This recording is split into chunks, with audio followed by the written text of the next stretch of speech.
এই যে মহারানী, তোমার বাবা কি জমিদারের বংশ নাকি আম্বানির ছোট নাতি? বেলা 12টা পর্যন্ত পাকা রেখে যে চালিয়ে রেখে দিয়েছিস, ইলেকট্রিক বিলটা কে দেবে? তোর শ্বশুর বাড়ি থেকে?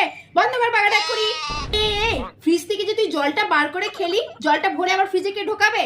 তোর মা চাকর বেঁধে রেখেছিস আমাকে? শোন বুটি, বাইরে ভীষণ গরম পড়েছে, এই গরমে বেশি কিন্তু আইসক্রিম খাবি না বলে দিলাম। ঠান্ডা লাগালে আবার অনেক ধরনের ওষুধ আনতে হবে, তখন অনেক টাকার খরচা, মাথায় থাকে যেন। ওই দেখো, অমনি বাইরে থেকে এসে ফ্রিজে জলটা গদ গদ করে গিলছে। কেন, বাইরে যে জল ছিল দেখতে পেলে না তুমি চোখে? এখনই জলটা খেতে হলো তোমাকে? এই শোন, বেলা 3টে বেজে গেছে, এখনো তুই স্নানে যাসনি। এরপর যদি বলিস যে মা ট্যাঙ্কের জলটা গরম হয়ে গেছে, ফ্রিজের জল এনে দাও, আমি কিন্তু মেরে পিঠের ছাল চামড়া তুলে দেবো বলে দিলাম, মনে থাকে যেন।